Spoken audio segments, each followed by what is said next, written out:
In this video, we're going to be taking a look at stoning a monogram. This is a really popular topic right now, and it's pretty easy to do once you understand the individual steps that we would take here inside EasyStone. So this is the monogram that we're going to be doing, and this is the Monogram KK font. It's a free font.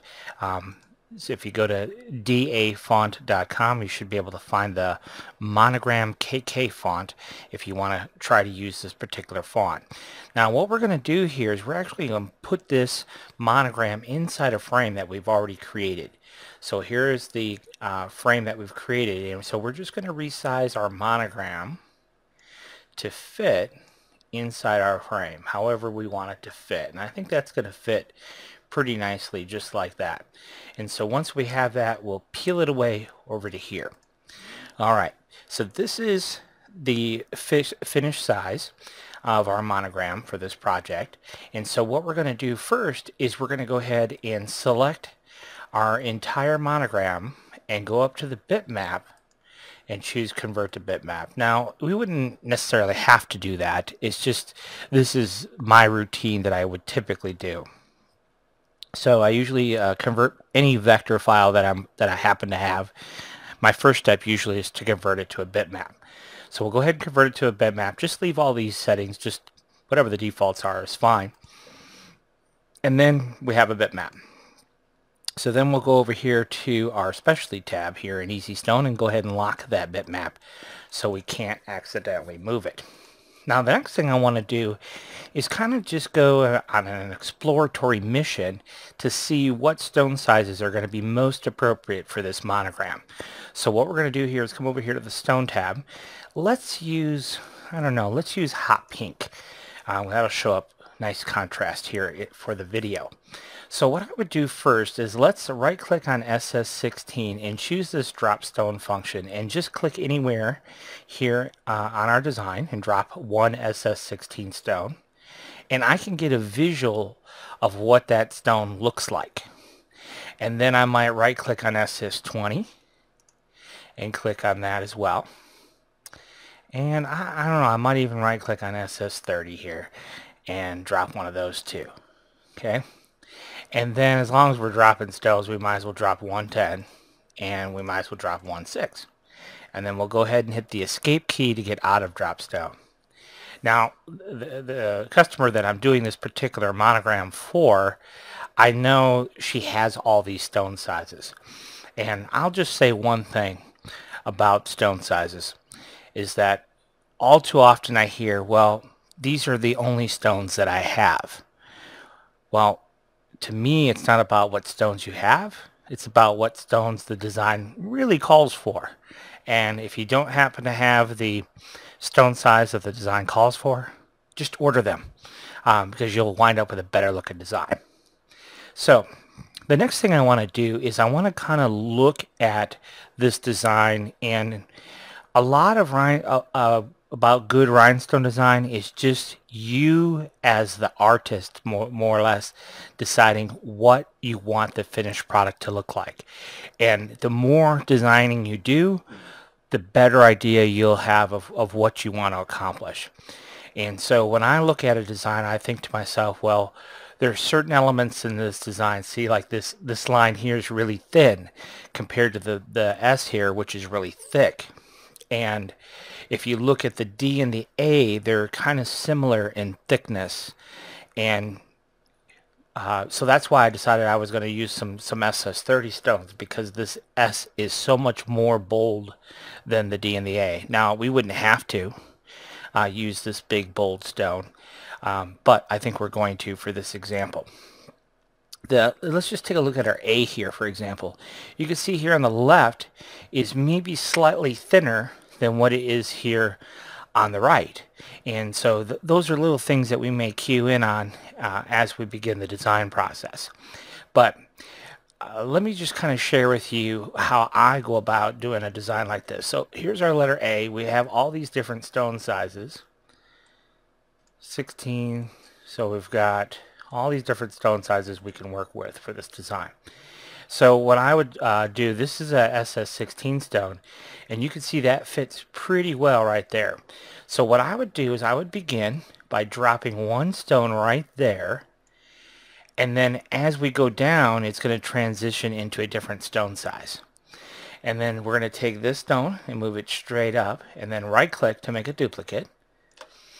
And so then we need to fill in everything in between, but now on either side we're going to put a 10. So we'll drop a 10 right there, and we'll drop a 10 right there. And then what we have to do is we have to decide, okay, but at what point are we going to change over to 6s? So I think we're going to change over to 6s right about there. And of course we need an SS6 stone right there at the end there too. And again, all I'm doing is left click and drag with my mouse, then right click. So we know we need an SS6 stone there. We know we need an SS6 stone there. We know we need an SS6 stone here right at the tip. And probably one, I don't know, somewhere around there. Okay, I'm just kind of getting an idea, laying this out just for an idea at this point. Then the next thing I want to do is this is going to come around SS6, 6, 6, 6, 6, 6, 6, 6, all the way to right there. Okay, and then we're going to pull over an SS10. It's going to change to SS10s. Now we mentioned that here, you can see here, this is a little bit thicker than this. So probably for 16, I might go right there and there. And I'll probably, I don't know, I'm thinking just 4 SS16s. So it'll go, so this will be SS10 up to this point right here. Okay. And then we're going to transition to SS10s down below. And let's grab an SS6 and throw it over here. And so we're going to go 10s all the way to this point right here. Alright, so that kind of gets us some structure, and then what we have to do is we have to just fill in the blanks. And this is where the easy part really comes in. It's super simple. So what we're going to do is select one stone, hold our shift key and select our next one, and then we, over here on the stone tab, we go shift, add stones. An easy stone will fit everything in between. Now you can see here we have this delete stone paths. If we switch over to wireframe, every time we do shift add stones, we get a path. The advantage to the path is that we can double click on our path, and as we move the path, our stones will move with it. And you'll see here in just a minute that that's a very functional thing for us to be able to do. But for right now, let's just stay focused. We're going to take that string of stones and we're going to delete our stone path, because in this case we don't need our path. Alright, so then we're going to come down. Now here you can see there's not much distance here between this stone and this stone. So what I would do is, if you click and drag this stone, if I position it where I want it, I hit the space bar. That makes a duplicate. Space bar. Now I'm going to deliberately overlap these stones for you to show you it doesn't matter about spacing. Our concern right now is not about spacing. Alright, so we'll just go ahead and throw those in there. You can see we go, you know, we have overlaps, and then we have tight spacing, and then we have loose spacing, and then we have tight spacing again. But Easy Stone will fix all that for us. So all we're doing is just getting a feel. So let me show you how this is going to work. So again, we left click and drag, space bar, and then let go. And then same thing here. We're gonna, I don't know, I'd like to fit 4 in there. So you can see what we're doing. We're just kind of throwing some stones in there all the way around. Alright, so now tell you what let's do. Let's clean up the spacing between what we already have in place. Alright, so to do that, we're going to grab our freehand selection tool here in CorelDRAW X6, and we're going to select the whole design. All these stones that are going along there. And then we're going to hold our shift button down, and see that little tick right there, that little tiny tick on that stone? That tells us that stone is selected. If we hold our shift button down and click, now that stone is not selected. You don't see that little tiny tick. But then we need to select it again. Now the reason why we're selecting and unselecting and then reselecting again is because we need to tell EasyStone where the start and end point was. All right. So by deselecting and then reselecting, whatever the last selected object was, that is the start point as far as EasyStone is concerned. So then we'll go over here to the editing tab and choose this Reese Pace function. Now if there's one function in EasyStone that makes it worth the money, it's this one function. EasyStone's unique because it's the only macro that has this functionality. So when we click on this button, this is what we get. So now you can see that that spacing is absolutely perfect all the way down the line. Now the other thing that's unique about this Reese Pace function is that if you go to wireframe mode, we have a path. And why that path is so critical is because let's just say, for example, so we've created this, and now as we look at it, we say, boy, that spacing is really tight. Well, what we can do is we can select one stone and delete it, and then if you select the path and hit Reese Pace, then EasyStone's going to take all the objects that are intersecting that path and respace them. And you can see what it's done?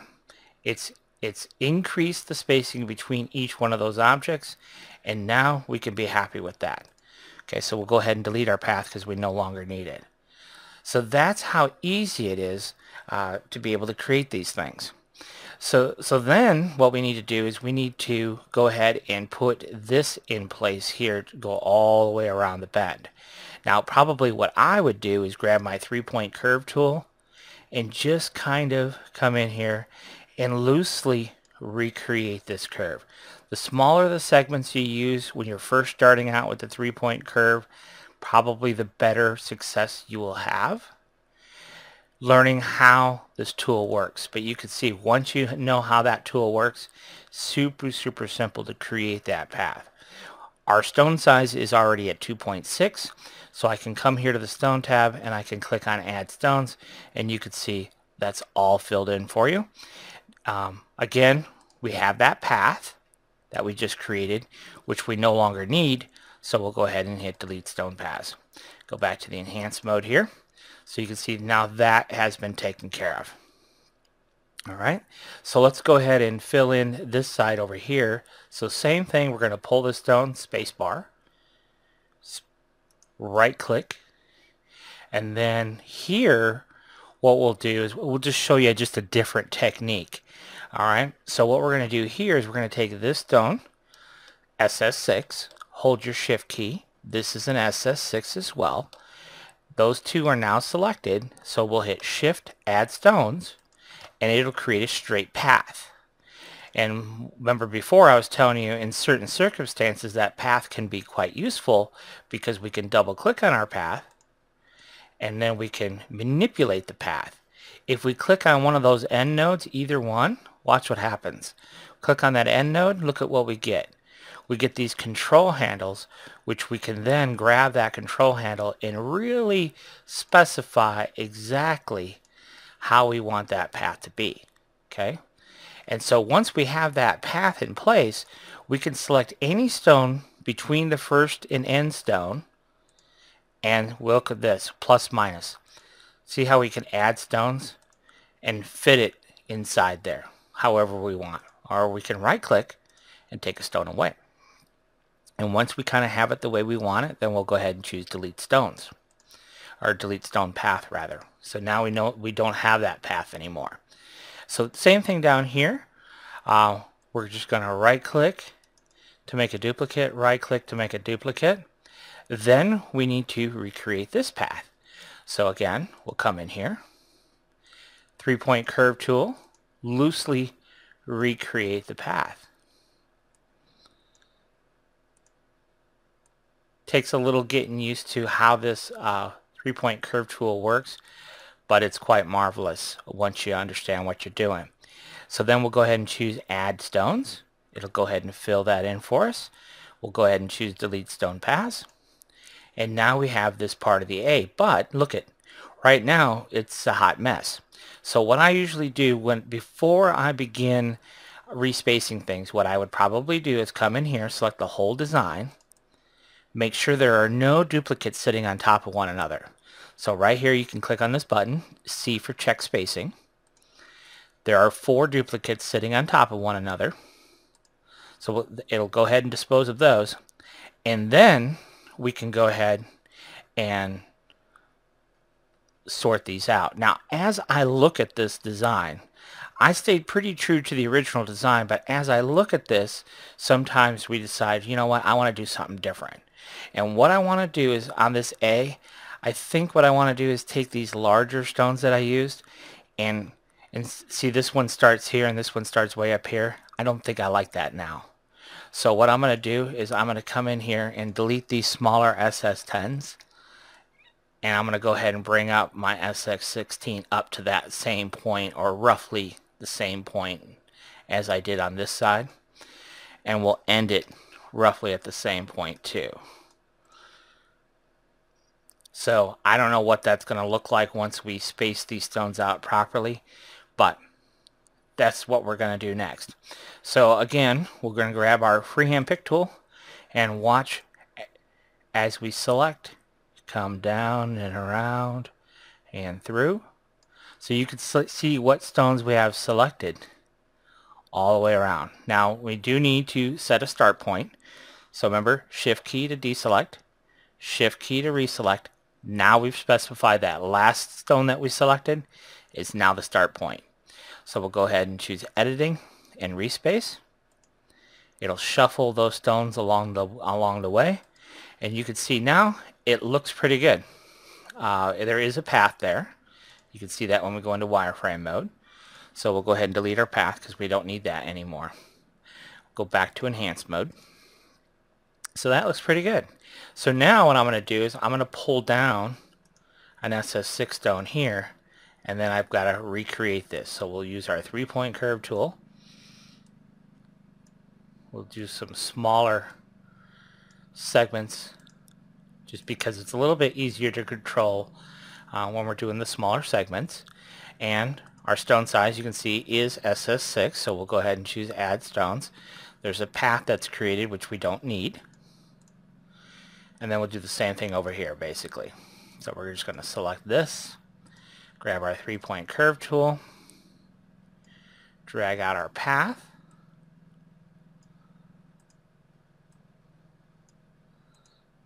all the way around. We'll go ahead and choose add stones, and we'll delete our stone paths. Now you can see here these stones are touching, so I would come in here and select them, and maybe we'll give these a little friendly nudge so they're not touching anymore.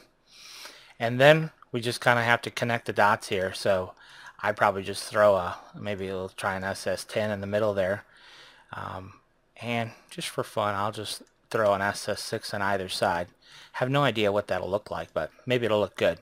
It's sometimes tough to tell when there's no background, because all you're seeing the bitmap behind. So sometimes what I like to do as I'm doing my design work, I like to actually just kind of peel this away, make a duplicate of it, throw it behind a weed box, and then we could say, hey, is that pretty or is that not pretty? And I think we succeeded. I think it's a nice pretty little A, and you know, it's going to look just fine for our monogram. So we'll go ahead and delete that. Alright, so now let's go ahead and do our S, because this will be pretty easy to do. So what we're going to do here, we're going to start with our giant SS30s, and again I just kind of place it where I think I want that SS30 to start, and it's going to come all the way around and through and down all the way up to here, about right there. And then this is a 20, so we're going to do some SS20s, only a couple, maybe, I don't know, maybe just 2. Tell you what, let's do this. Let's move our 30 down, and I want to make room for, I guess we're going to do 3 20s, and we need a 16. So now that's a 16 and a 16. and a 16, and then we'll drop it down to a 10. So I'm left click, drag, right click to make a duplicate, and then I could just hit 10 to change it to a 10. So there's a 10, there's a 10, there's a 10, and then we'll go back to 16. I use 3 16s over here, so I try to do it the same over here, and then we used some 20s, and then I'll tell you what, let's just use 20s all the way around the bend here. Then we'll go back to 16, and we'll do 16, and then right there at that intersection we'll do 10. So where over here we did loops of 6s, because the middle initial here is a bit more, supposed to be a bit more pronounced, we're going to do these loops as 10s, and that's just a decision that I made as a designer. Okay, so then we'll go ahead and make a duplicate down here and change that to 20. We'll do another 20, we'll do a 16 or 2, then we'll drop it down to a 10. A 10, a 10, then we'll go back to 16. 16, let's see, we did 2 16s, so then we'll bump it up to a 20, and a 20, and then we'll go 30. So we'll click on 30 here, and we'll do 30, and tell you what, I'm going to start my 30 down here, and a 30 there, and then a 20. And so you can see what I was talking about. As a designer, I'm just making these decisions on the fly of, am I using 16s, 20s, what am I doing here? I'm just kind of making it up as I go along. But in my mind, I have a very specific look that I'm going for. So it's pretty straightforward to do. So then we're going to do a 10 there, and that's going to come all the way around to there. And then this one's going to come down to here. Alright, so that kind of gets our S pretty well defined within this parameter where we want it to be. So I want to show you something that's kind of cool. Is we're going to take this SS30, hold our shift key down and select this SS30, shift add stones. It creates a straight line from one to the other, but remember that path, we talked about that before. There's our path, double click on our path, click and drag. But here's what's cool. As I was telling you before, if we click on one of the endpoints of this path, we get our control handles, and we can actually manipulate that. See how we can go and really manipulate that path that way. So now we've kind of got a snake effect going, more or less. So you can see, very, very simple to kind of smooth that S just exactly the way we want to. So now we don't need the path anymore of this. So we'll go ahead and select that and delete stone paths. And so now what we need to do is, remember, we need to use our respacing function to go all the way around, all the way down, all the way to that point right there. Alright, so we do need a few stones fitting in here. So I'm just going to use my spacebar technique. Click and drag, spacebar. Spacebar, just like that. Okay, now I already know that there's too many stones here. It's going to be quite dense, the spacing, but let's just see what it looks like. So what we're going to do is going to go ahead and grab our freehand pick tool, and we're going to come in here and go all the way around, and let's see how we're going to do this. Through and down to right there. Alright, so it does take a little bit getting used to that freehand pick tool, exactly how it works, but I've used it a million times, and so now you can see we've got all these stones all the way around and bend and through. All of them have these little tick marks, so we know they're all selected. We do need to set that start point. Remember, we've talked about that before, so shift, deselect, reselect, and then keep our fingers crossed, see what we can do as far as respacing goes. We'll go to the editing, hit respace, Now, this is perfect. This is the exact result that I expected, because you're going to get this all the time. Well, not all the time, but sometimes you get this very unexpected result. And why did we get this result? If you understand the reasoning why, then we know how to avoid the situation. So obviously, this is not what we intended. So I'm going to just hit Control Z and back up a few steps, and let's understand better why this happened. The problem, the reason that this happened is right there. This pesky stone right there caused all of our havoc. And basically what it's saying is the distance from this stone. So what Easy Stone does is it looks at all these stones. We started here and it came around the bend. What's the next closest stone to this one? Well, it's this one. And then this one, and then this one, and then this one, and then this one, and this one, and this one. But when it gets here, what it's basically determining is that the space between the center point of this stone and the center point of this stone, this distance is closer than this distance. That's what Easy Stone has determined. So what we would do in that scenario, because that causes a conflict, what we would do in that scenario is we can come in here and select just this portion of the design.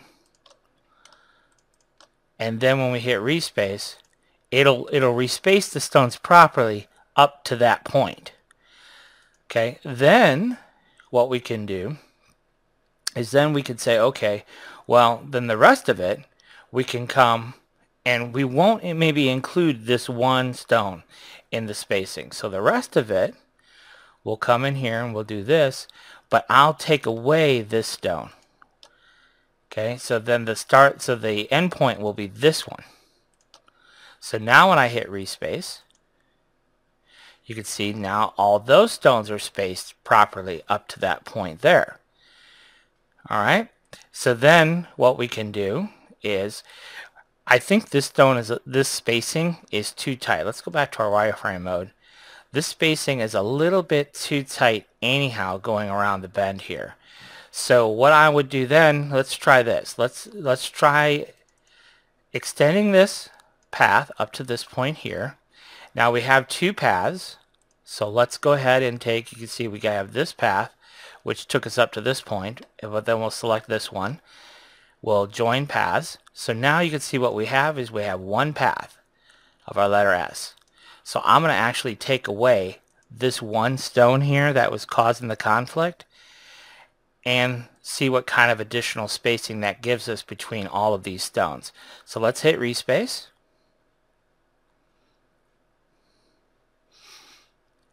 And you can see again we have a conflict right there. At that point right there, you can see that stone is misplaced. It's causing us a problem. This stone should not be there. So I'm going to just undo that, and we're just going to go ahead and take away that stone because it is causing us a problem. So we won't worry about that one stone. We'll go ahead and respace what we have left.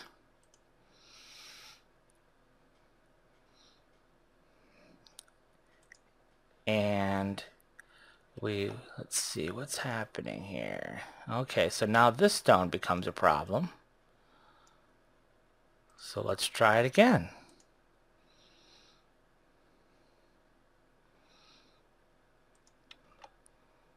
These stones are just too close to do what we want to do. So that's what happens sometimes. Sometimes the way we think something should work, it doesn't. So we'll back up a couple steps here. And I'm just undoing. We want individual paths again. So I am going to go ahead and delete this one stone.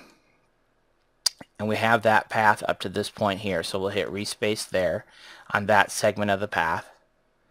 And then we'll go ahead and we'll delete this path because we don't need it anymore. Those stones are properly spaced. And then we'll go ahead and respace these on this section of the path. And let's see, what do we want to take out here? We'll take out one of these over here. And then we'll respace these a little bit farther apart. There we go. And then this, we're just going to tweak it to go right there. Okay, let's go back to enhanced mode here. So we just had to make a couple of small changes there to get it right. But at the end of the day, our S is now looking like it should. And so now we'll go ahead and finish off this little tail down here. So we'll just move that stone over here. And then we just kind of manipulate. I'm just going to go around. Again, not concerning myself with spacing. Easy Stone will figure all that out. Then we'll go ahead and select these stones going around up to that point, and we'll hit respace. And now all those stones are properly spaced. So that takes care of our tail there. So you see here we made a small change to the original artwork there. But no problem. We'll go ahead and slide another stone in there. And then we'll do the same thing. We'll just come in here. We'll loosely fit these stones along here. I'm just making duplicates. I could use my Spacebar technique as well. Whatever works. And then we'll go ahead and space these around. So let's go select those stones around that circle. And we'll hit respace. And it respaced those around there, so that looks good. And we'll come around and through to this side. And then what we'll do here is we'll use that 3-point curve technique. So we'll just go ahead and draw out our path again. Like so. Our stones are set to 16, which we need to set those to 10. So we'll right click, set those to 10. Then we'll go ahead and choose add stones, and you can see it added those stones. So there we go. So now we have this part of the logo done. Let's pull it away. Take a look at it. We'll make a duplicate though. And so now you can see it looks really pretty. And yes, we spent a little bit of time getting it right. These stones are a little bit close together right here, but we might tweak it just a little bit. But you can see it definitely coming along. So let's go ahead and delete that. And let's finish up our D. Now at this point, we should have a pretty good idea of what we're going to do. Over on our A, if you recall here on the A, in fact, we can actually select the A. If you ever get confused, what stone sizes did we use for A? Well, let's go ahead and hit the stone use report. And it tells us for our A, we use some 6s, 10s, and 16s. So for our D, we want to use 6s, 10s, and 16s only. We don't want to throw in some 20s in there and get crazy. Alright, so let's go ahead and peel over a stone. This stone's a 20, so let's make it 16. And let's just start positioning these stones at the points where we want our 16s to be. And we're going to come around, and I think I want, tell you what we're going to do. We're going to bump what we've already done over a little bit out of our way. There we go. I just want to focus here on this D. So I want 16 starting there, come all the way down to here. Then I want, right at that point, I'd like a 6 or 2 or 3. Here I want some 10s. And here I want 10s going around. And then I want to switch over to 6s. 6s. Well, I don't think we'll have room for another one, so we'll just go around that loop there. 6s. 10s.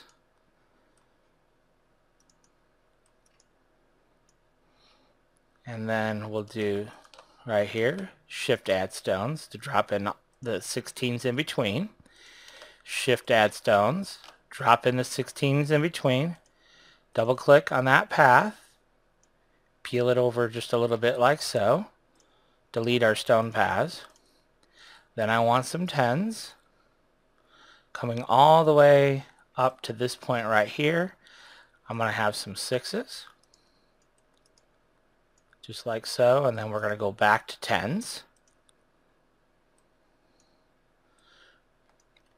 From here to here, I guess I'll go ahead and use my spacebar technique.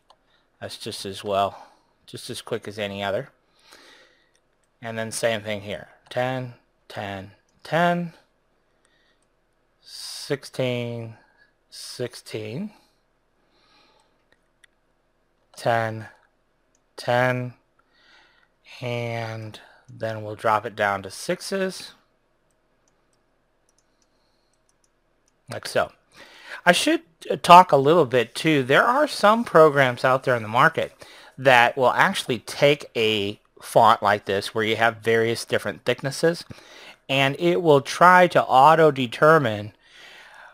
You can pick from a series of stone sizes, and based on the thickness of the font, it'll kind of try and auto-determine what's going to best fit and, you know, give you whatever look it thinks you want.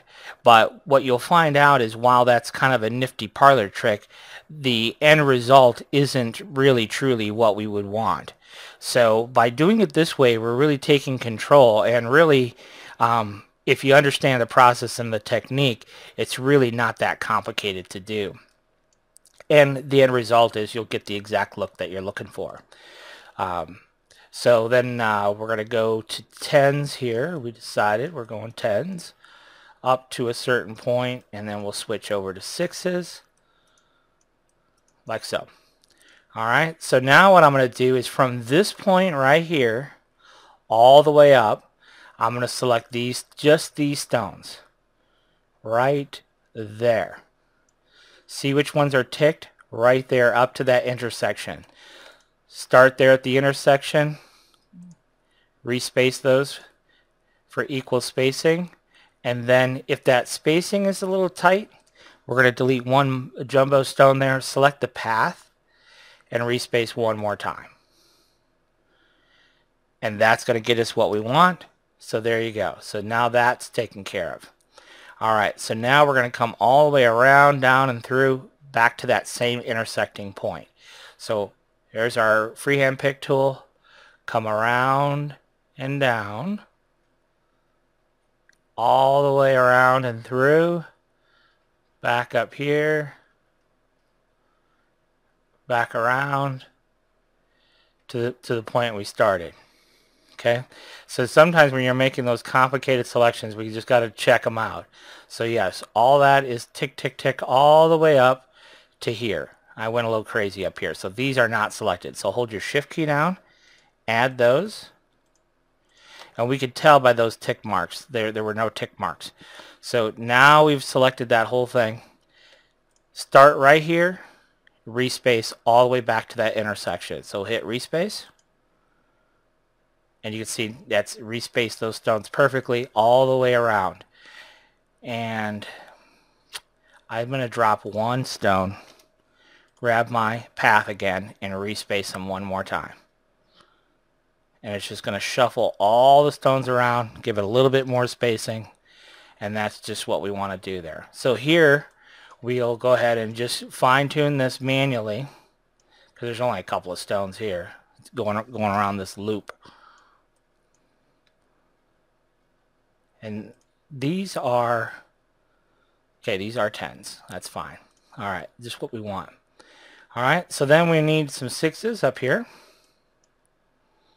So we'll go ahead and drop in some 6s. And then we'll come around, same thing this way.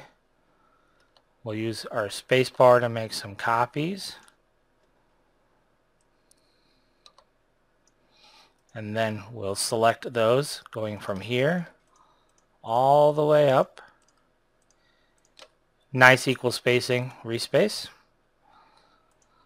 And that is going to finish our project. So now we'll peel this away, making a duplicate. Now that our D is all nicely done, I tell you what, I want a little bit more spacing here, so we'll delete one extra stone there. We'll go ahead and select, move our D in place, so it's just as close as our A. I tell you what, I'm going to do that D just a little bit farther away. Okay, and then we'll come in here, slide this, I'm going to group it together. Tell you what I should do is I should take my wreath here and group it together, and then we'll center this up and we'll position it however we want it to be within. Throw a weed box around both, and there we have our monogram. Now, it wasn't exactly simple, but it does look good at the end of the day, and you understand the design process. And once you really understand that design process, I promise you it won't take you very long to do this. This monogram, if I wasn't taking my time in explaining to you the exact process that I use, probably would take you 20 minutes, I would guess. About half the time. This video ran about 40 minutes, but it would probably take you about half that amount of time once you really got comfortable and knew what you were doing. So I hope you enjoyed this one, and definitely try it out, because the more you try it out, the easier it will be for you to create. Thanks for watching.